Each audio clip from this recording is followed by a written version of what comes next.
মানে একটা বিষয় হচ্ছে যে দু দেশের মধ্যে সম্পর্কের কিছু বিষয় আছে যেটা হচ্ছে যার একটা স্থায়িত্ব থাকে, মানে কিছু ভ্যালুজ বলেন, দৃষ্টিভঙ্গি বলেন, সেটা সবসময় থাকবে। আবার কিছু কিছু ইস্যু তৈরি হতে পারে যেটা বিশেষ একটা প্রেক্ষাপটে কিছু তাদের অবস্থান থাকতে পারে। আমরা আজকে যেটা আলাপ করেছি যে আমাদের মৌলিক যে জায়গাগুলো আছে, যেগুলো আমি মনে করি অভিন্ন, সেগুলি নিয়ে আমরা আলোচনা করেছি।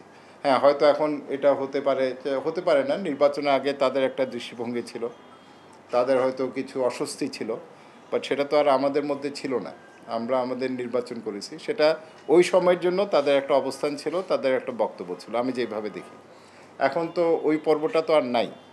এখন আবার ইলেকশন হবে হয়তো 4-4.5 বছর পরে, বা যখন এই সরকার ডিসাইড করবে। তা এখন আসলে তো ইলেকশনের ইয়াটা মানে রেলিভেন্ট না এই সময় আলোচনা। আর যেটা আমি প্রথমেই বলেছি, আমরা সামনের দিকে কিভাবে আমাদের সম্পর্কটাকে আরও সুদৃঢ় করব, সেটা নিয়েই কিন্তু মূলত আলোচনা। আমরা সম্পর্ককে কখনো রাজনৈতিক, সামাজিক, অর্থনৈতিক এভাবে ভাগ করি না। দেখা যেতে পারে যে আপনি যে হয়তো সম্পর্কের কথা আপনি ভাবছেন বা মানে ইঙ্গিত করছেন, তার চেয়ে আরও বেশি গুরুত্বপূর্ণ হয়ে যেতে পারে জলবায়ু, পরিবেশ, টেকসই উন্নয়ন, এগুলি নিয়ে আমাদের সম্পর্কটা কী হবে। আর এটাই হচ্ছে কিন্তু আমার রেমিট। আমি অন্যান্য বিষয়ে আমি মানে কথা বলবো না, তবে আমি মনে করি এটা এমন একটা বিষয় বা এমন একটা সাবজেক্ট যেটার উপরে ভর করে বর্তমানে আমাদের যে সম্পর্ক আছে সেই সম্পর্কটাকে আরও সামনের দিকে এগিয়ে নিয়ে যাওয়া, এটাকে আরও গভীর করা এবং এখানে নতুন মাত্রা যোগ করা। ভবিষ্যৎ নিয়ে কথা বলেছি, আমরা অতীতের কোনো বিষয় নিয়ে কথা হয়নি। কারণ আমার মনে হয় এই অন্তত আমাদের যে আলাপ আলোচনা হলো, আরও অন্যান্য আলাপ আলোচনাও আছে, আমাদের পররাষ্ট্র মন্ত্রণালয়ের সাথে মিটিং আছে। তো এখানে আমরা ভবিষ্যতের দিকে তাকিয়েছি এবং বাংলাদেশ এবং আমেরিকার যে সম্পর্ক আছে এটাকে আমরা কিভাবে আগামী দিনে এগিয়ে নিতে পারি, এবং সেখানে স্বাভাবিকভাবে যে বিষয়গুলিতে আমাদের অবস্থানগুলো অভিন্ন, যেমন জলবায়ু পরিবর্তন, এবং সেটার অভিঘাত মোকাবেলার ক্ষেত্রে বাংলাদেশ এবং আমেরিকা আরও কীভাবে কাজ করতে পারে, মূলত আমরা সেটা নিয়ে আলাপ করেছি। যখন আমরা জলবায়ু নিয়ে কথা বলি, পরিবেশের বিষয়টা চলে আসে, পরিবেশ, বন, জীববৈচিত্র্য। তো আমরা চাচ্ছি আমাদের আগামী দিনের আমাদের যে সহযোগিতা, সেটাকে হয়তো আমরা একটা কাঠামোর মধ্যে আনার চেষ্টা করব। হয়তো আমাদের একটা ওয়ার্কিং গ্রুপের মতো কিছু একটা থাকতে পারে, যেখানে আমরা 3, 4 বা 5 বছরের একটা কর্মসূচি হয়তো আমরা নিব, এবং প্রতি বছরে সেই কর্মসূচির অধীনে আমরা কি কি কাজ করব সেটা থাকবে। এছাড়াও আমরা যেটা বলেছি যে জলবায়ু অর্থায়নের যে বিষয়টা আছে, সেখানে বিশেষ করে আমরা যেটা বলি যে মাল্টি ন্যাশনাল ডেভেলপমেন্ট ব্যাংক, যে এমডিবি, যেমন বিশ্ব ব্যাংক আছে, এডিবি আছে, তাদের আগামী দিনে তারা কিভাবে অর্থায়ন করবে জলবায়ুতে, এটা কিন্তু একটা বড় বিষয়। কেননা আমরা যদি প্যারিস চুক্তির আলোকে দেখি, সেখানে চাহিদাটা ছিল বিলিয়ন ডলারে, এখন চাহিদাটা চলে যাচ্ছে ট্রিলিয়ন ডলারে। এখন এই ট্রিলিয়ন ডলার তো আর কোনো সরকারের কাছ থেকে আসবে না, এটা মূলত আসবে, আমরা যেটা বলি যে এই ধরনের যে ব্যাংকগুলো আছে, আর্থিক প্রতিষ্ঠানগুলো আছে, এবং বেসরকারি খাত, প্রাইভেট সেক্টর।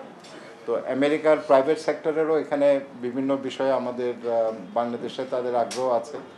যেমন তারা মিটিগেশনে আমাদের যে মুজিব ক্লাইমেট প্রসপারিটি প্ল্যান আছে, সেটার কিছু অংশ আছে যেখানে তাদের আগ্রহ আছে, এবং আগামী দিনে এই বিষয়গুলো আমরা কিভাবে সামনের দিকে এগিয়ে নিয়ে যাব। আমরা আরেকটা যেটা বলেছি যে আমরা শুধু আর্থিক সহায়তা না, আমরা আমাদের সক্ষমতা বাড়ানোর জন্য আমরা মানে গবেষণার উপরে আমরা জোর দিয়েছি, আমরা আধুনিক প্রযুক্তির উপরে জোর দিয়েছি।